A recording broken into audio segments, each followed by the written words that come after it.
Bien, ya alcanzamos las 6:48 de esta mañana y en esta emisión informativa nos abocamos a tratar el tema del momento, la alerta epidemiológica por el virus H1N1. Y es que este lunes, alrededor de 700.000 estudiantes de escuelas públicas reiniciaron el segundo trimestre, a pesar de que gremios magisteriales se manifestaban diciendo que las escuelas no reúnen las condiciones higiénicas para hacerle frente a matrículas tan altas y evitar contagios de H1N1. Justamente para conversar del tema está con nosotros Diógenes Sánchez. Él es director de ASOPROF, dirigente magisterial, y está aquí amablemente esta mañana. Bienvenido a Next Noticias. Bueno, primero, ¿reúnen o no las escuelas las condiciones higiénicas para hacerle frente a esta alarma? Ustedes lo han calificado como insensato iniciar clases si realmente hay escuelas que no tienen estas condiciones. Bueno, muy buenos días y gracias nuevamente por la oportunidad. Mire, definitivamente los colegios públicos de este país no están acondicionados para defenderse de una situación como la que estamos viviendo en este momento. La mayoría de los centros escolares no tienen agua potable las 24 horas.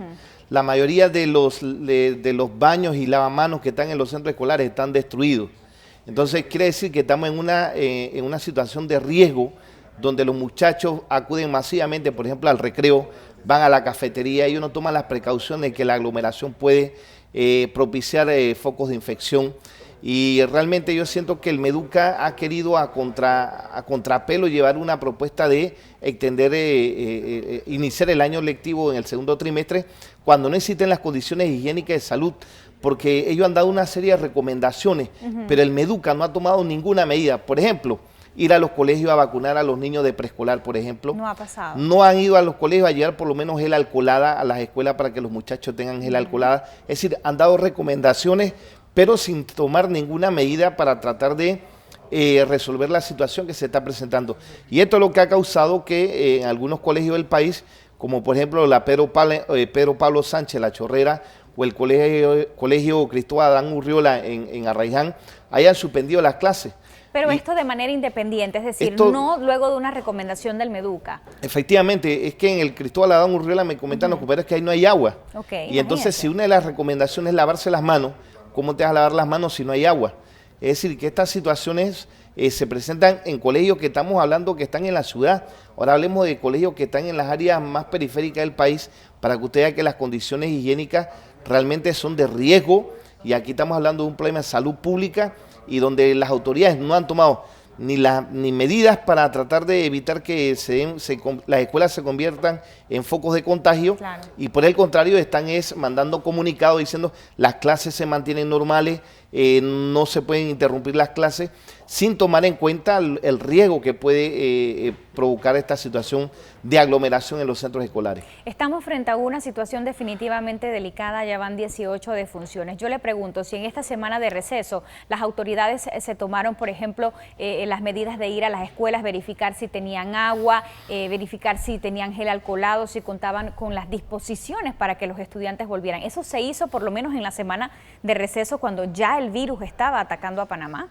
Mire, no se hizo. Ningún colegio fue visitado por las autoridades para ver por lo menos si los grifos servían. Eso ninguna autoridad verificó eso. Tampoco se llevó toallitas estas mojadas ni gel alcoholadas. Es decir, no se ha hecho absolutamente nada. Ahí lo único que se ha hecho en las escuelas es tomar recomendaciones, pero las recomendaciones no pasan de las palabras. Claro. Aquí queríamos acciones concretas de que por lo menos se hiciesen vacunación en los niveles de preescolar, cosa que no se ha hecho. No se han tomado medidas pertinentes para tratar de disminuir los riesgos en los centros escolares, y lo único que se ha hecho es enfatizar de que las clases son regulares, y yo creo que aquí realmente se está actuando de manera con testudez, de manera testaruda, y no ha habido realmente una iniciativa dirigida a mejorar las condiciones sanitarias en los centros escolares.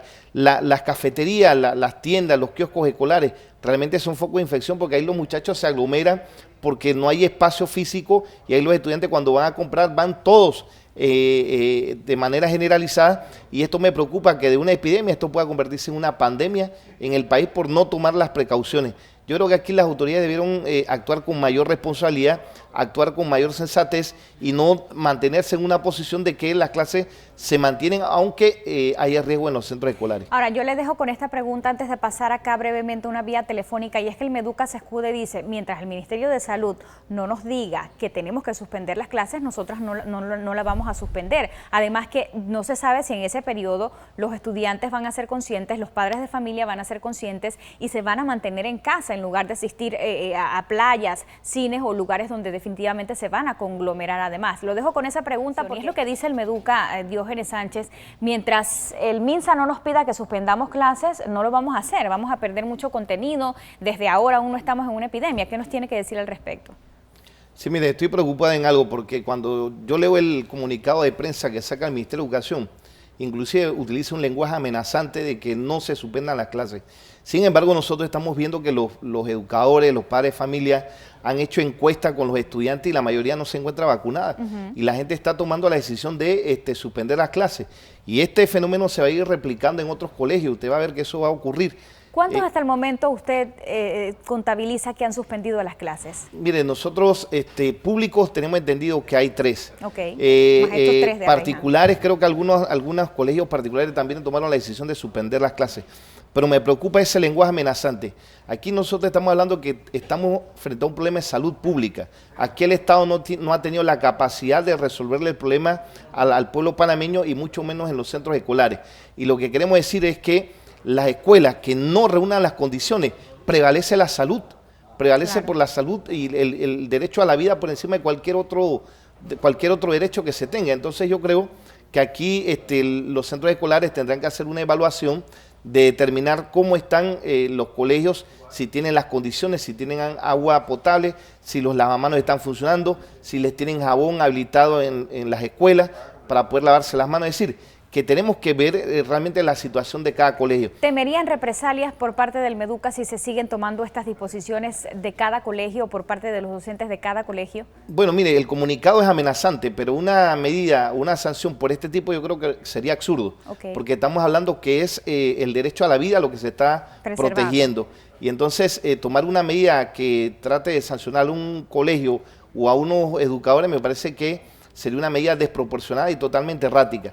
Yo creo que aquí debe prevalecer la mesura y si las escuelas no reúnen las condiciones, entonces los padres de familia y los docentes entonces tendrán que tomar la decisión por encima de las autoridades que no han tenido la capacidad de resolver el problema. Brevemente, nos están pidiendo tiempo. Ustedes tienen una marcha programada para este 30 de junio. ¿La mantienen? ¿Qué es lo que están pidiendo y hasta dónde van a llegar para finalizar? Bueno, mire, esperemos que ya para el 30 de junio ya este problema ya haya ido disminuyendo, porque una decisión que hemos tomado hace alrededor de un mes de marchar el 30 de junio hacia la Presidencia de la República, porque hace un año nosotros le entregamos un documento al Presidente de la República donde solicitábamos que se otorgara el 6% del Producto Interno Bruto a educación, cosa que no se ha cumplido.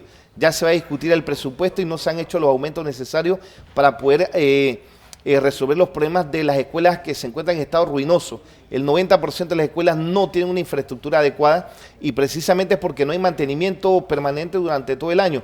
Y frente a esa escasez de recursos que tienen los colegios, entonces nosotros estamos solicitando el aumento al 6%. No puede ser posible que solamente se otorguen $40 por estudiante anualmente, es decir, que el Estado solamente gasta $40 por un estudiante en un año. Eso nos parece una cifra irrisoria y por eso es que estamos marchando este 30 de junio. Nos vamos a concentrar desde las 2 de la tarde en la Iglesia del Carmen y ahí iremos hacia la Presidencia de la República. Y vamos a estar muy atentos definitivamente a esa movilización de docentes. Gracias, Diógenes Sánchez, por estar con nosotros esta mañana reportando básicamente que las escuelas no tienen las medidas higiénicas para hacer frente a esta alerta de H1N1 y se han continuado las clases de este segundo trimestre.